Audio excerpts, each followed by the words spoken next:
Hola, ¿qué tal? ¿Cómo les va? Soy Andrés Oppenheimer. Gracias por estar con nosotros.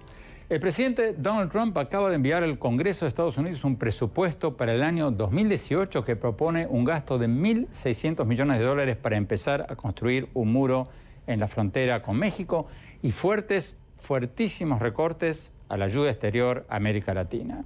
El presupuesto de Trump propone al Congreso recortar los gastos del Departamento de Estado y la ayuda exterior global a todo el mundo en un 32% y América Latina en un 36%, incluyendo recortes de hasta un 50% en intercambios educativos, artísticos y culturales.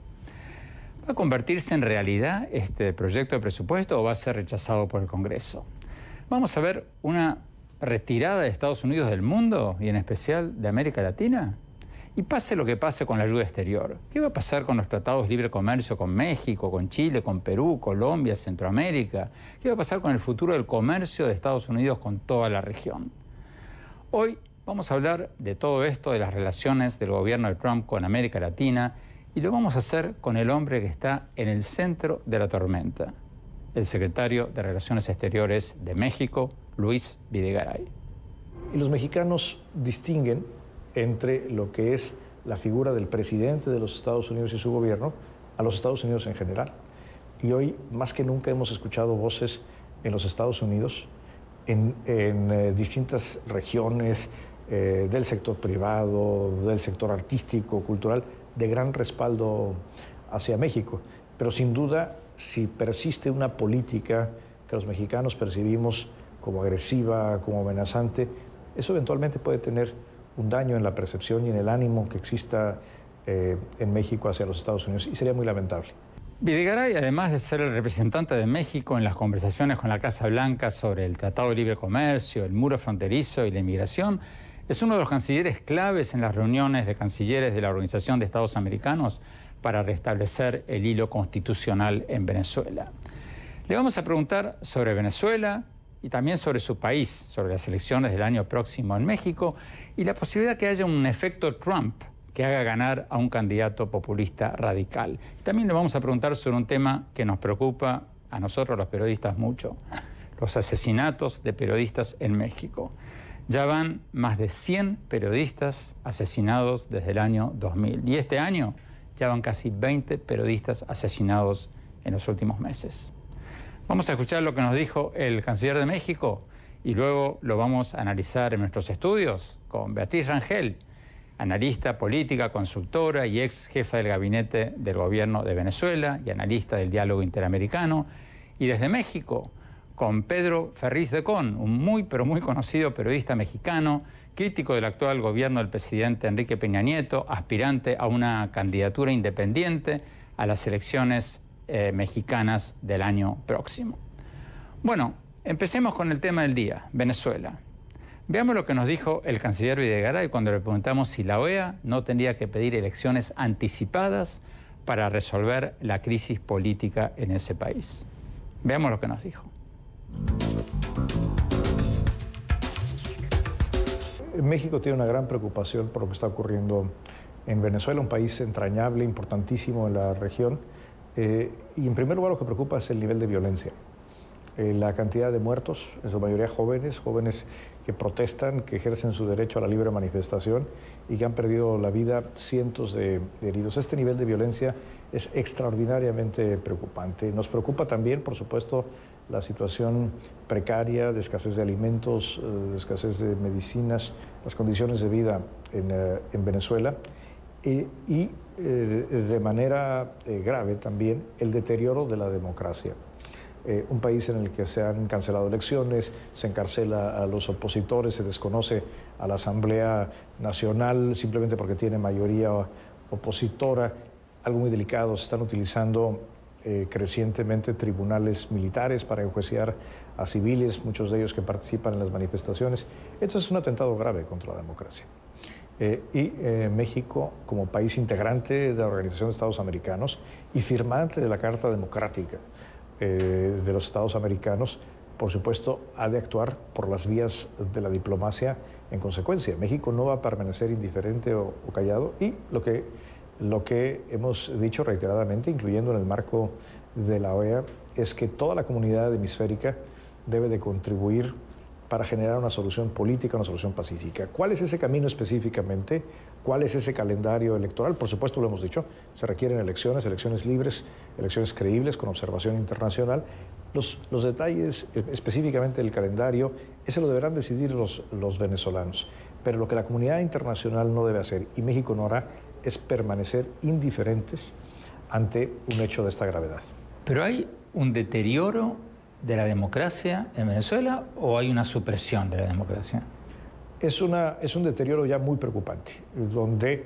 ¿Pero hay democracia todavía en Venezuela? Creo que es cuestionable. Eso es algo... El daño a las instituciones democráticas es tal que hoy difícilmente se puede calificar a Venezuela, tristemente, como una democracia real. Eso es lo grave. Y por eso la Organización de Estados Americanos, que es no nada más una asociación geográfica, un club de países que estamos en la misma región, es una organización donde compartimos un principio fundamental. Creemos en la democracia representativa como forma de gobierno, con división de poderes, con pleno respeto al voto y a la libertad de expresión. Por eso actuamos desde la OEA. La OEA, y algo preocupante es que Venezuela ha decidido salir de la OEA, y darle la espalda a la OEA no nada más es darle la espalda a la organización, es darle la espalda a esos principios y valores democráticos. Bueno, en junio la OEA va a tener su reunión anual en México, en Cancún, y México va a tener un rol fundamental en la discusión del tema de Venezuela en la reunión anual más importante de ustedes, de los cancilleres de la OEA, ahí en Cancún.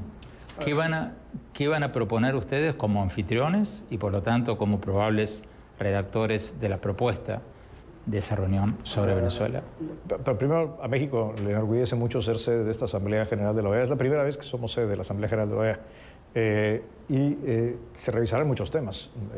Naturalmente es de esperarse que el tema venezolano sea uno de ellos, pero se va a hablar de muchas cosas, incluyendo la vida institucional de la propia organización. Esperamos además una nutrida presencia de la sociedad civil, no solamente de representantes gubernamentales.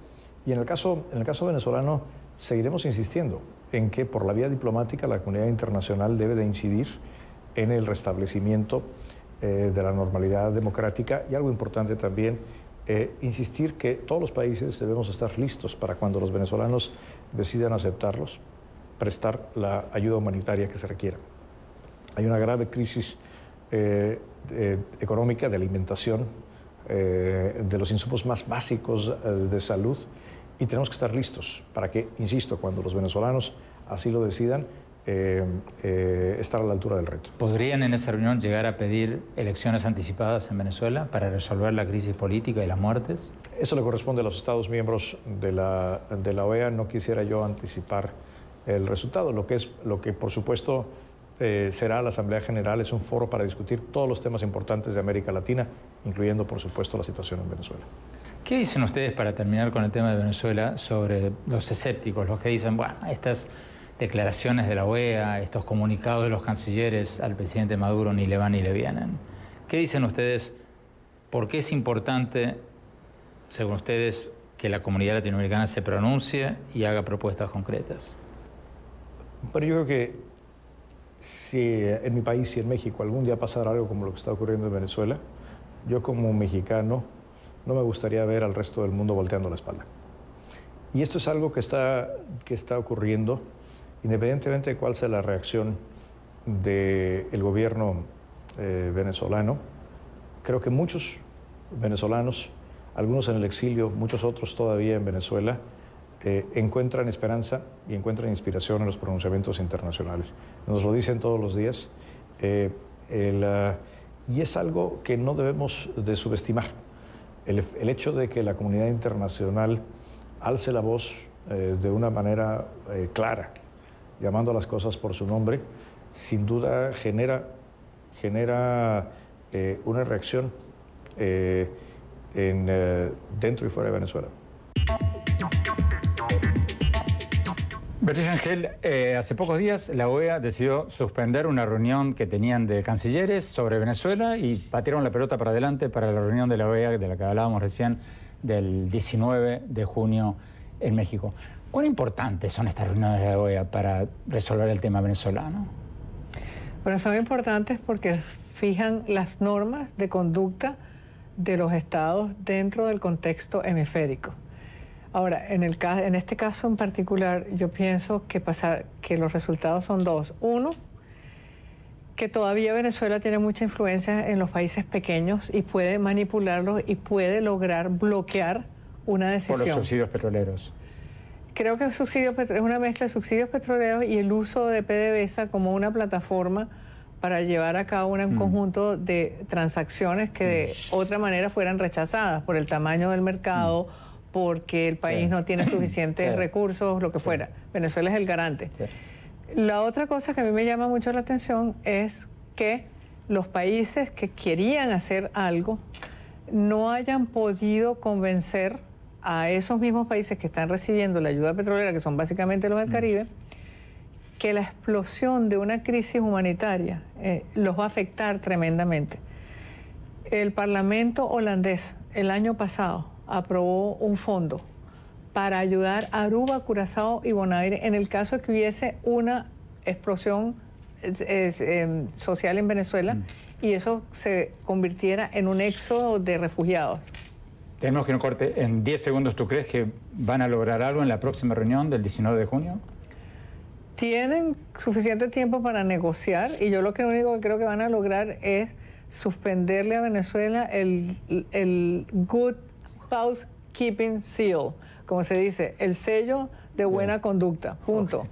Tenemos que ir a un corte. Cuando volvamos, vamos a hablar sobre México. Ya volvemos.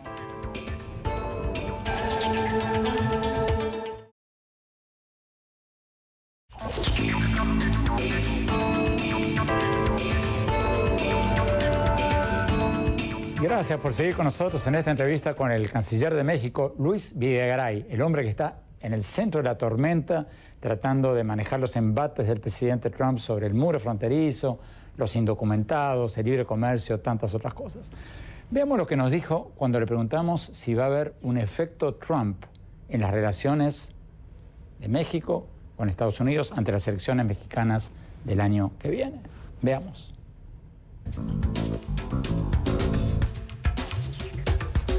Secretario Videgaray, ya dentro de muy poco, el año próximo, va a haber elecciones presidenciales en México. ¿Va a haber un efecto Trump en estas elecciones? Todas estas declaraciones del presidente Trump sobre México, sobre el muro, sobre la inmigración, sobre los indocumentados, sobre el libre comercio, todo esto ha generado, obviamente, una reacción en México. ¿Usted cree que los candidatos presidenciales van a moverse hacia una postura más nacionalista, más populista, más antiestadounidense, si uno quiere? Andrés, México ha cambiado mucho en los últimos años, en las últimas 3 o 4 décadas. Se dejó atrás un sentimiento anti-norteamericano, que tal vez yo veía cuando yo era niño en los 70s, escuchaba a los mayores hablar con un sentimiento muy anti-norteamericano. Tal vez producto del NAFTA, de la integración económica y social, México tiene una postura de mucha naturalidad y de gran aceptación a la convivencia con Estados Unidos. Lo hemos visto, por ejemplo, en los eventos deportivos, de pronto se despliega la bandera de los Estados Unidos, se canta el himno y los mexicanos lo escuchan con gran respeto, no hay abucheos, no hay... Y esto te habla de algo que parece simple de lograr, pero que ha sido un proceso. El que en México exista un ánimo muy constructivo y sobre todo de gran naturalidad hacia los Estados Unidos. Eso es lo que está en riesgo. Está en riesgo que si de pronto los mexicanos nos sentimos agredidos, amenazados por los Estados Unidos, cambie esa actitud. Y eso se puede reflejar en muchos aspectos de la vida nacional, incluyendo la política. ¿Empezó a cambiar esto ya? Creo que todavía es prematuro para hacer una evaluación al respecto. Y los mexicanos distinguen entre lo que es la figura del presidente de los Estados Unidos y su gobierno a los Estados Unidos en general. Y hoy, más que nunca, hemos escuchado voces en los Estados Unidos, en distintas regiones del sector privado, del sector artístico, cultural, de gran respaldo hacia México. Pero sin duda, si persiste una política que los mexicanos percibimos como agresiva, como amenazante, eso eventualmente puede tener un daño en la percepción y en el ánimo que exista en México hacia los Estados Unidos, y sería muy lamentable. Creo que sería algo que no conviene a México y, bueno, tampoco conviene a Estados Unidos. En la era de los populismos, en la era del presidente Trump, en la era de Brexit, ¿hay una posibilidad de que gane un candidato populista de izquierda o de derecha en México? Bueno, México es una democracia y hay la posibilidad que gane quien logre la mayoría de los votos. Y lo importante es que en México las elecciones sean libres, sean pacíficas y, como ha venido ocurriendo desde hace muchos años, tengamos transiciones ordenadas del poder. Qué tipo de gobierno sea, qué políticas, eso habrán de decidirlo los electores mexicanos. ¿Pero es algo que le preocupa? Lo que me preocupa es que México siga siendo siempre una democracia y que tengamos gobiernos donde prevalezca la división de poderes, la rendición de cuentas y sobre todo la libertad de expresión. ¿Hay alguno de los actuales candidatos que podría poner en riesgo eso? Como canciller de México no me corresponde dar una opinión sobre ningún candidato o sobre ninguna opción política en particular. Creo que mi labor como jefe de la diplomacia mexicana en el mundo es mantener una estricta neutralidad sobre cualquiera de las opciones políticas en cualquier proceso electoral, en el proceso nacional o procesos locales. Hablemos de un tema que nos preocupa mucho a nosotros los periodistas, canciller, las muertes, los asesinatos de los periodistas en México. Más de 100 periodistas muertos en México desde el año 2000, 11 asesinados el año pasado y ya van por lo menos 7 este año. ¿Qué puede hacer el gobierno de México que no está haciendo para terminar con la impunidad en los asesinatos de estos periodistas? Es un hecho extraordinariamente doloroso y grave, Andrés, no solamente por la pérdida de vidas humanas, sino también porque cuando hay un atentado contra un periodista o contra un defensor de los derechos humanos, contra un activista a favor de los derechos humanos, se está atentando contra la democracia en sí misma, contra las propias libertades, contra la libertad de expresión, que es un valor fundamental que los mexicanos debemos proteger. Es cierto que mucha de esta violencia contra periodistas está ligada al crimen organizado y al tráfico ilegal de drogas, pero el gobierno mexicano tiene que, como lo ha dispuesto ya y anunciado el presidente Enrique Peña Nieto, tiene que fortalecer de manera inmediata y de manera significativa dos elementos fundamentales. Primero, el mecanismo de protección, quien por su trabajo periodístico reciba amenazas o se siente en riesgo, se puede acoger a los mecanismos de protección. Tenemos ya más de 500 personas que están protegidas por este mecanismo, pero hay muchos que no confían en el mecanismo, que no confían en el gobierno y por lo tanto no acuden a él. ¿Pero no tienen razón en no confiar al haber tantas muertes y tantas muertes impunes? Independientemente de que tengan o no razón, porque también hay muchos otros que están ya protegidos por este mecanismo, lo importante es que el gobierno no está haciendo su tarea debidamente si no tiene la confianza de todos. Y este mecanismo tiene que ser más eficaz, tiene que ser más robusto. Esto implica más recursos humanos, más recursos presupuestales. Y el otro aspecto es el de la persecución de estos delitos. Estos delitos no pueden quedar impunes. Hay una fiscalía especial a la cual se está incrementando sus capacidades. Y es importante también que los gobiernos de los estados trabajen al unísono, que hay un compromiso no solamente de la autoridad federal, sino también de las procuradurías de los estados. Un solo crimen contra periodistas que quede impune es demasiado, Andrés. Pero y eso es algo que no puede ser, es algo que no podemos considerar normal o acostumbrarnos a ello. Esto es un daño profundo, no solamente a una familia que tiene una pérdida irreparable, sino, insisto, a la democracia en sí misma. Pero ¿cómo puede ser que no se pueda hacer más? Porque pasan los años, pasan los proyectos y siguen muriendo, siguen siendo asesinados.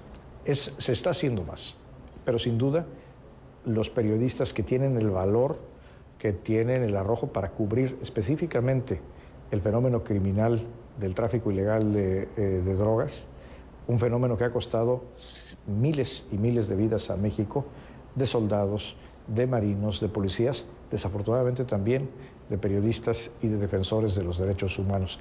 A final de cuentas, la causa raíz, la causa estructural, es esta violencia, que tiene mucho que ver con la demanda de drogas por Estados Unidos, en la debilidad de nuestras instituciones, en la calidad de nuestras policías, de nuestro sistema de justicia penal. Se tiene que trabajar, como se ha venido trabajando, en todo un sistema.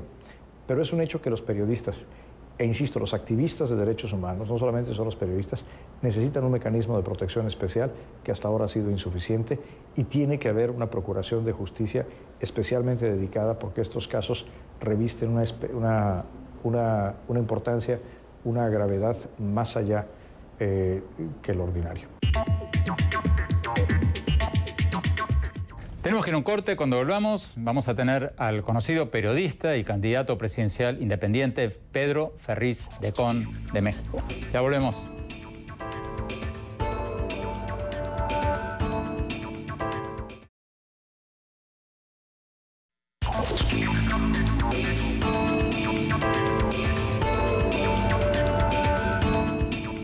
Muchas gracias por seguir con nosotros. Seguimos viendo la entrevista que le hicimos al secretario de Relaciones Exteriores, al canciller de México, Luis Videgaray, el hombre que está, como decíamos antes, en el centro, en el ojo del huracán, tratando de manejar los embates del presidente Trump sobre el muro fronterizo, los indocumentados, el libre comercio, tantas otras cosas. Sigamos con la entrevista.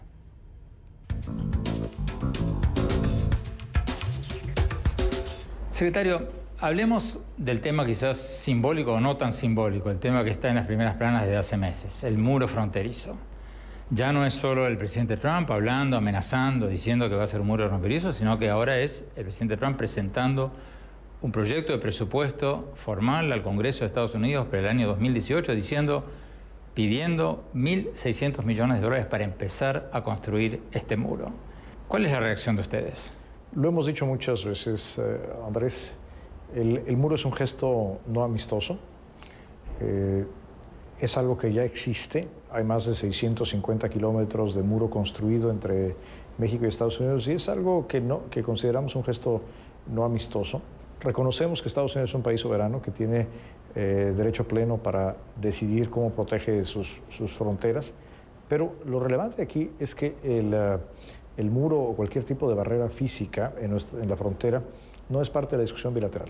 El gobierno de México no se sienta a la mesa con el gobierno de Estados Unidos a discutir el muro, mucho menos cualquier tipo de colaboración para construir el muro. Respetamos que es una facultad soberana de los Estados Unidos proteger sus fronteras, y solamente, eso sí, actuaríamos en caso de que el muro, por su trazo o por sus características, violara tratados internacionales en materia de límites, de aguas, medioambientales. Por supuesto, en ese caso, claro que intervendríamos por la vía jurídica, pero es una decisión soberana de los Estados Unidos y, por supuesto, un gesto no amistoso. Otro tema vinculado con la inmigración, que el presidente Trump hace mucho hincapié constantemente, es en las deportaciones. Él dice, ahora vamos a echar de Estados Unidos a aquellos indocumentados que tienen antecedentes criminales y que no son ciudadanos ni residentes legales, etcétera, etcétera. Han salido cifras hace poco diciendo que habría un enorme aumento de deportaciones desde la llegada del presidente Trump. ¿Eso es cierto o es propaganda? Te comparto las cifras que tenemos en el gobierno mexicano. Son a partir de los 11 cruces por los cuales recibimos deportaciones, más el aeropuerto de la Ciudad de México que llegan por aire, y la cifra que tenemos de los meses de febrero hasta mayo, hasta los días que tenemos en mayo, es una caída del 27% en el número de deportaciones. No un incremento, es una reducción. Es todavía prematuro para decir si esto es una tendencia, son apenas unos meses, pero la cifra que nosotros tenemos y que además la hemos conciliado con el Departamento de Seguridad Interior es una reducción relevante de 27%. Hay que recordar que la administración anterior, la administración del expresidente Obama, realizó un número históricamente alto de deportaciones, 2.8 millones de deportaciones en solo 8 años. Es difícil mantener esa tendencia. No estamos viendo un incremento en el número de deportaciones, ni tampoco tenemos registro de eventos de deportación masiva. A ver si entendí bien. Usted está diciendo que las deportaciones de Estados Unidos a México han caído un 27% en los primeros 4 meses de la presidencia de Trump. Es correcto. Entonces están mintiendo. Esos son los datos. Yo no he visto ningún reporte del gobierno de Estados Unidos donde diga que las deportaciones han disminuido. Hemos visto algunos reportes que hablan de un incremento en el número de detenciones de indocumentados de deportación, y son detenciones no solamente de mexicanos, sino de otras muchas nacionalidades. Pero las cifras que tenemos nosotros, los datos observables, datos duros, y muestran una caída relevante en el número de deportaciones hacia México. ¿Y de detenciones? Esa es una cifra que no necesariamente tenemos porque ocurre en el interior del territorio de Estados Unidos. El reporte que nos dan nuestros 50 consulados en los Estados Unidos es, en la mayoría de los casos, también una disminución en el número de detenciones, pero esta es una evidencia indirecta. Es por la gente que pide asistencia a los consulados. El otro gran tema de contención entre México y Estados Unidos, el Tratado de Libre Comercio. El presidente Trump ha dicho que se va a salir, después que no, que lo va a renegociar, después de que se va a salir de vuelta.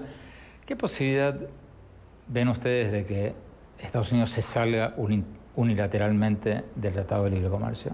Bueno, lo que vemos es hoy lo que hay es una decisión, un acuerdo entre los presidentes que fue tomado de manera telefónica hace algunas semanas, de revisar de una manera constructiva, negociada, una modernización del Tratado de Libre Comercio, y eso es en lo que estamos trabajando. Ya hay un calendario, las negociaciones empezarán a mediados de agosto y así vamos a trabajar. Eso fue lo que acordaron directamente el presidente Peña y el presidente Trump. ¿Creemos que hay oportunidades para mejorar el tratado? Sí, por supuesto. México no rehúye una negociación del tratado, al contrario, creemos que es una oportunidad para hacerlo mejor, siempre y cuando se cumplan dos condiciones. La primera, que el Tratado de Libre Comercio siga siendo de libre comercio. Si de lo que se trata es de regresar a los tiempos de los aranceles, las cuotas, el comercio administrado, eso desvirtuaría la naturaleza misma del tratado. Eso no lo va a aceptar México. Y segundo, tiene que ser una negociación ganar-ganar. Aquí, y así lo dijeron los presidentes, así fue público, aquí tiene que ganar México, tiene que ganar Estados Unidos y por cierto también Canadá, porque es un tratado de 3, no un tratado de 2. México ha dicho recientemente que se va a enfocar más a Brasil, Argentina, Sudamérica. Pero eso lo vengo escuchando hace 40 años. México hace décadas que viene diciendo que tiene que diversificar su comercio, no depender en un 90% de Estados Unidos. ¿Qué posibilidades reales hay de que México incremente sus lazos comerciales con Argentina, con Brasil, con Chile? Por la proximidad geográfica, es decir, somos vecinos de Estados Unidos y el tamaño de Estados Unidos, la economía más grande del mundo, es natural que siempre el socio predominante comercial de México sean los Estados Unidos. Pero eso no significa que no podamos hacer esfuerzos reales de diversificación.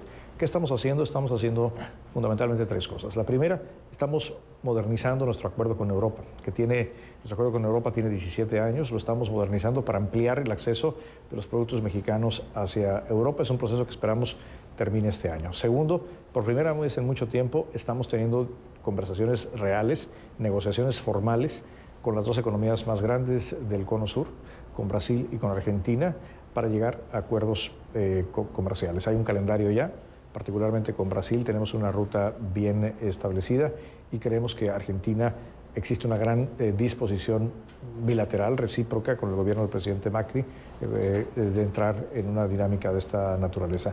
Y un tercer elemento es que en el marco de la Alianza del Pacífico estamos iniciando conversaciones con algunos de los países asiáticos que eran parte del TPP, para tener algún acuerdo regional que permita ampliar el acceso a los productos mexicanos hacia el Asia-Pacífico.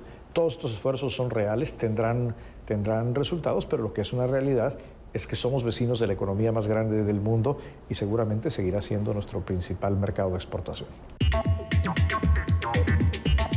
Vamos a preguntarle al muy conocido periodista mexicano y aspirante presidencial Pedro Ferriz de Con sobre las elecciones mexicanas del año próximo. Ferriz de Con, con quien tuvo el gusto de trabajar durante muchos años en su programa de radio, está recorriendo el país para impulsar su candidatura independiente, por fuera de los partidos tradicionales.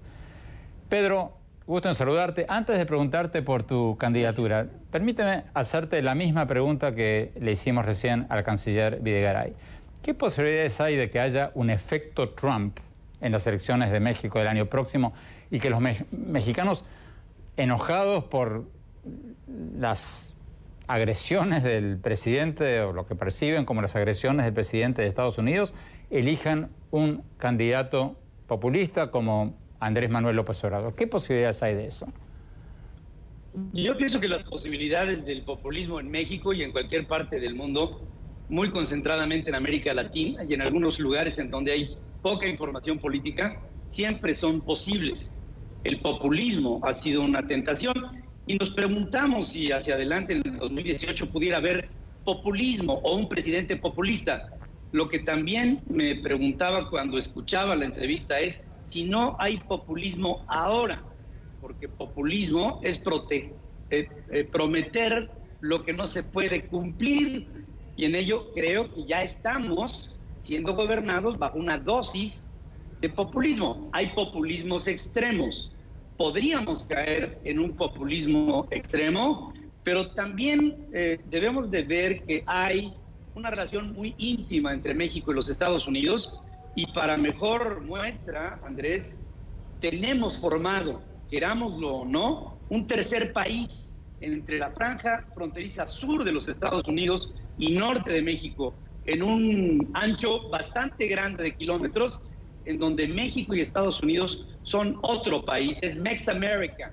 Y pienso que difícilmente un Trump pudiera separar a los mexicanos de lo que espero sea una reflexión hacia la realidad que nosotros debemos de cobrar sobre lo que somos nosotros y lo que tenemos que hacer para salir de donde estamos. Pedro, ¿puede ganar un candidato independiente como tú, sin aparato político, sin toda esa maquinaria que tienen los partidos grandes de México desde siempre? ¿Cuán realista es tu candidatura?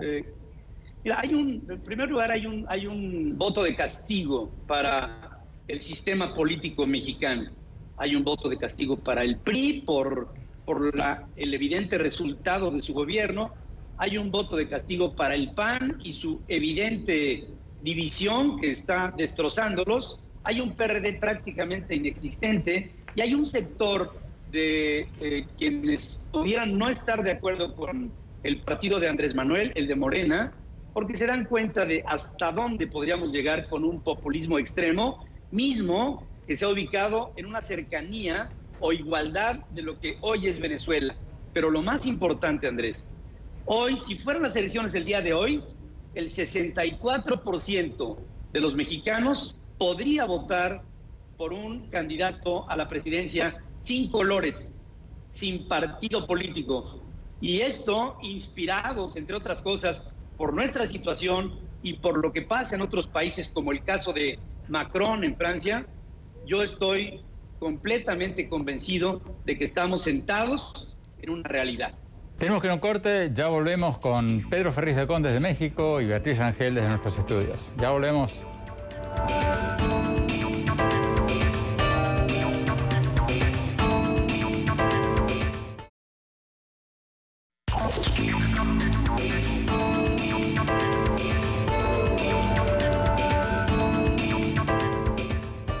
Gracias por seguir con nosotros. Vamos a México. Pedro Ferriz de Con, periodista requete conocido en México, candidato independiente a las elecciones del año próximo.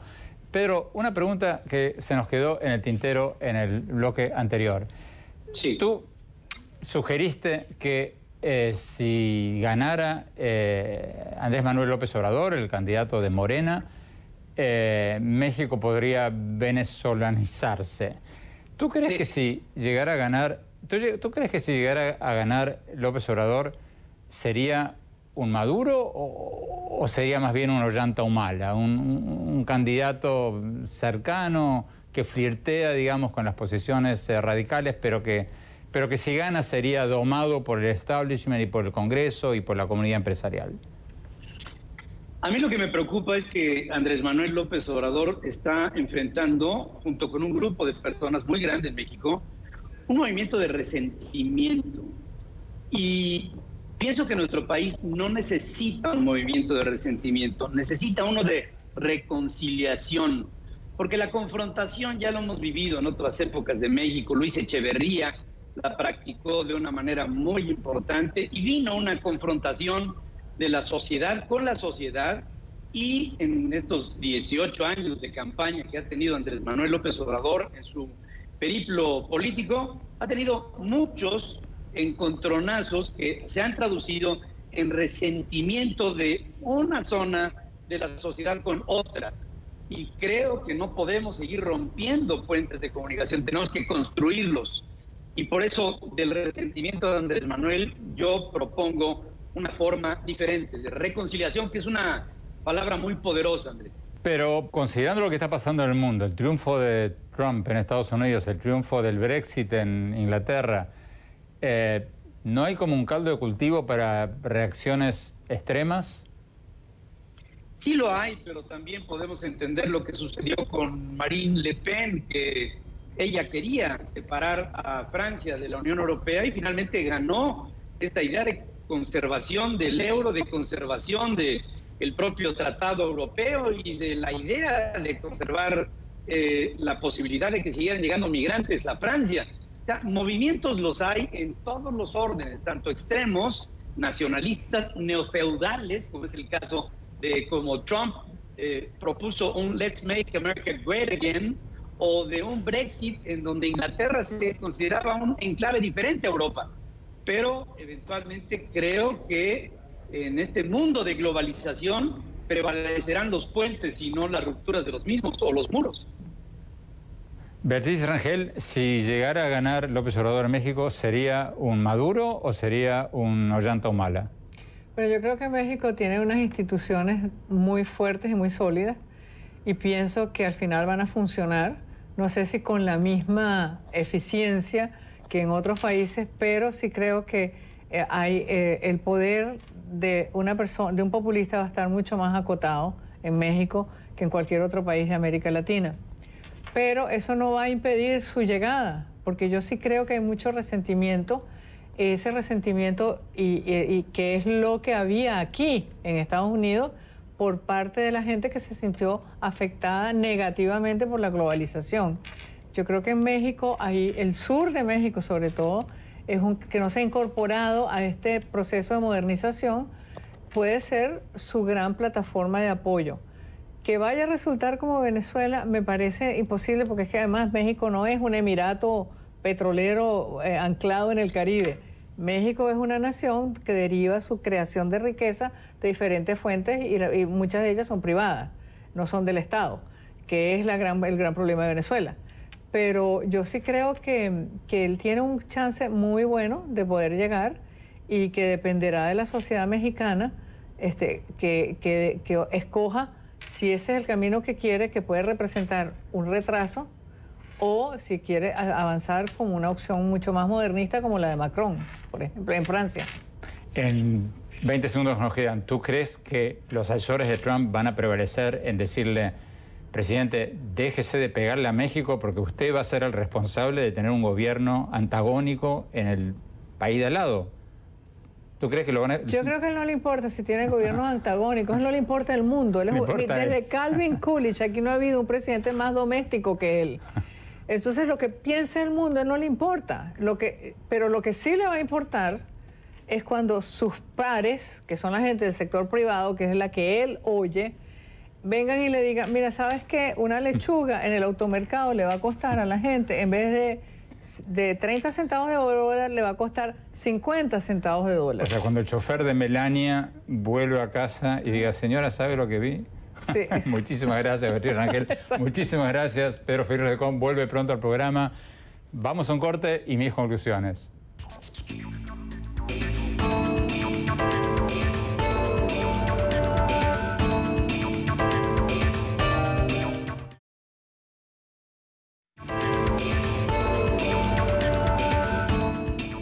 Muchas gracias por habernos acompañado y no se olviden de visitar nuestra página web andresopenheimer.com. Si se registran ahí van a poder recibir por email todas las semanas mis columnas del Miami Herald y nuestros últimos programas de televisión.